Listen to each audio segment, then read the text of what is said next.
As of today, we have a lot of new information for Hera. As such, the original topic that I wanted to make today will have to be postponed by yet another day. This information comes in two forms. There has been more data mining, but there's also been a new trailer that's been released for the press specifically to release it on their channels. So the trailer can, for example, be found on IGN or on Mein MMO, a German YouTube page. As usual, I don't have the permission to show the full trailer, or at least I'm not sure if I can, so I'm not going to do that. I'm going to show you a little bit of a glimpse here, and I will link the full trailer from the YouTube source down below. But outside of that, we'll obviously talk about what we can see in the trailer and how this may impact the data mining as well and what information we can get out of this. So first, let's quickly go through the trailer and what we can see in it. At the start of the trailer, we see Hera sitting on her throne with an ostrich and a lion reading a book.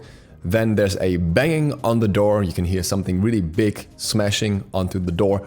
And then we see a chair next to her where Zeus would normally sit, saying he's out for lunch, and we see a quick clip of him posing, transforming into different animals and flirting with women as Zeus normally would. And then it cuts back to Hera. She gets up, gets out her staff that she now has as a weapon, which we'll talk about more later. And she starts to levitate, and while levitating, she creates a portal. Massive portal, and out of that portal drops Argus. He basically drops from the sky from the portal and smashes onto the ground. He's more than 2 times as tall and wide as Hera, so the question is if he'll be that big in-game. I kinda doubt it. And then the door flies out of its hinges because whatever is attacking from the outside is breaking in, and Argus catches the door with one hand, protecting Hera that way. Last scene that we see is Hera charging up a staff with some sort of beam, and it cuts out. Another small note is that Hera has some interesting blue glow effect that might just be to highlight her in the trailer, but it seems like it's a little bit more emphasized towards the end of it, and it may have something to do with her as well. I wouldn't interpret too much into that particular part though, because Zeus gets the same blue glow in the trailer. Now, Argus as a character was nothing new to us. We knew that he was going to be part of her kit. The staff, I think, was also already known at this point. We knew that she was going to have a weapon. And the fact that he will probably drop from the sky, that Argus will drop from the sky, was also kind of known. The part that wasn't really known yet is that apparently she uses her staff for some sorts of beams as well. So this could just be basic attacks, but it could also be more like abilities. And I don't think we knew anything about her levitating either, which is kind of interesting because I'm not sure if it will make it into a kit, if it'll only be to summon Argus, or if it fulfills a further purpose outside of that, or if her visual design is just like that of Zeus, where she's just floating around.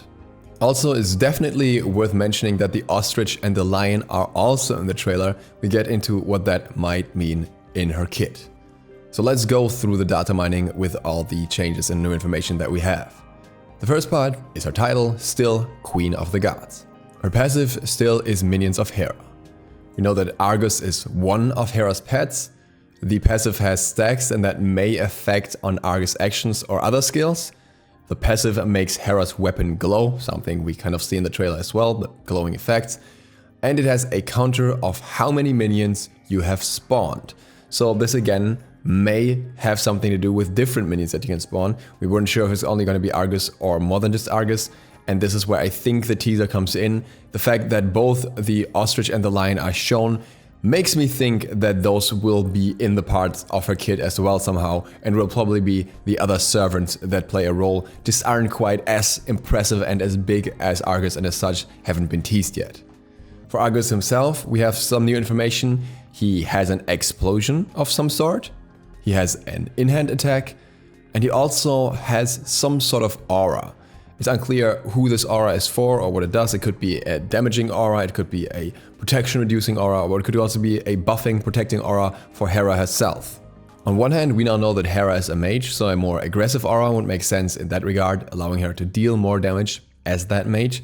On the other hand, we also know that Argus is kind of there to protect Hera, so a more defensive aura that supports Hera in some way would also make sense. The abilities have been changed in order once again. And one we have now is Polymorphism. This one has the description, you're a cow now, and probably turns people into cows. At the same time, we still have ability 2 being Forced Shapeshift, which is a wave effect that travels forward. It's probably a line ability. And I would think that Forced Shapeshift and Polymorphism are the same ability, and one was just the older name, the placeholder. and the other one is the final name of the ability.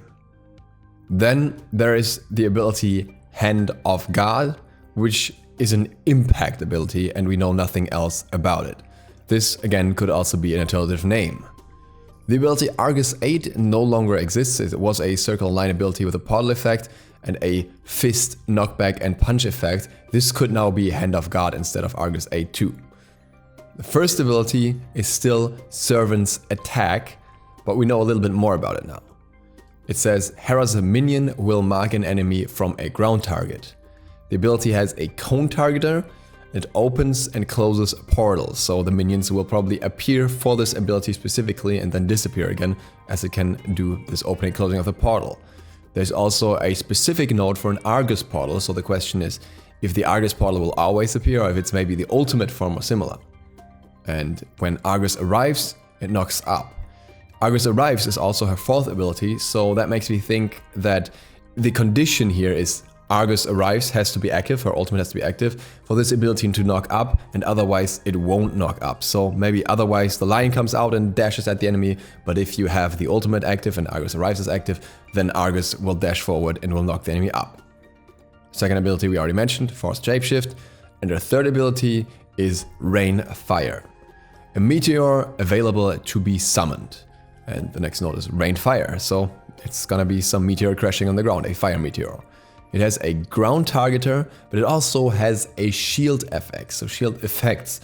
I'm not quite sure what that means. If this meteor maybe means that she gets shielded, maybe it's Argus once again crashing from the sky, but to protect her like he does in the trailer, and gives you a shield the moment he arrives, protecting you from damage. That I think would be really, really cool. But again, we don't quite have enough information to determine this fully. Then the fourth ability, probably the ultimate, is Argus Arrives. That has a crash landing effect. It looks like Argus is spawned with a landing attack or something like so, and it's a deployable. There's also a variety of effects and assets from other gods that are used that may or may not have an impact on how the character is played, but gives us an idea of how the abilities will roughly work. So often abilities will be modified in some way and put on another character. The first one here is the Raichu projectile effects. That one is rather curious to me because which of her abilities is going to bounce around like that? Maybe her Forced Shapeshift can travel to multiple targets, but that would be a rather strong CC. Then there's the effect for a Hades Blight Explosion. Also not quite sure what this one's going to be. It might just be for someone crashing down, Argus crashing down somewhere. There is the Wolfmark effects. I think this might be a Skadi one. So this could be something that marks targets for Argus to attack them or for the other servants to attack them. There's the Afro projectile effects. This is probably just for her basic attack as she uses a staff as well. She's a mage, so she'll naturally have a ranged basic attack most likely, and it matches with her staff. And there are some animations that are apparently shared with a Manticore. And that again indicates to me that this lion will very likely be part of her kit, because the Manticore would use basic attack animations of that of a lion, because that's his main body frame, and reusing that for the lion as a part of Hera's kit absolutely makes sense. So to sum that part alone up, it's very likely that the lion will be part of her kit. I'm not quite sure if the ostrich will be there as well, but I'm not sure how it would be implemented. Maybe it's just something to mark targets bound around, or maybe he has something to do with the shapeshift, though the shapeshift is most likely into a cow, so who knows how that's gonna work. But at the same time, it's very, very likely that her ultimate is some sort of toggle ability or some sort of temporary ability. I'm kind of thinking along the lines of Fafnir's ultimate here, where you can transform into a dragon for an extended period of time. Likewise, I imagine Hera could normally be a damaging mage that can summon various pets to her aid, or can summon various abilities that can mostly deal damage and protect her a little bit. But then with her ultimate, she can turn into that whole Juggernaut Argus plus Hera herself as the damaging mage combo, meaning that she gets a lot more defensive utility, but also more damage and more CC through him for a limited amount of time, and then with a cooldown afterwards. The shielding in that regard would fit in. I'm not quite sure how the levitating from the trailer would fit in, but we'll find out later. And that's what we know so far. I think it's going to be a very interesting kit, especially if it works somewhat similar to Fafnir but on a mage, because we didn't really have anything like that so far. Unless obviously you play Fafnir like a mage, which is also a possibility. That's it for this video. Thank you guys very much for watching. If you'd like to check out Teeth's channel, she has got a new Discordia guide up as well. I'm gonna link that right here. And other than that, if you're new to the channel, feel free to click the sub button and maybe the bell. It really helps me out. See you for the next one tomorrow, probably with 2 videos tomorrow again. Duke Soth, out.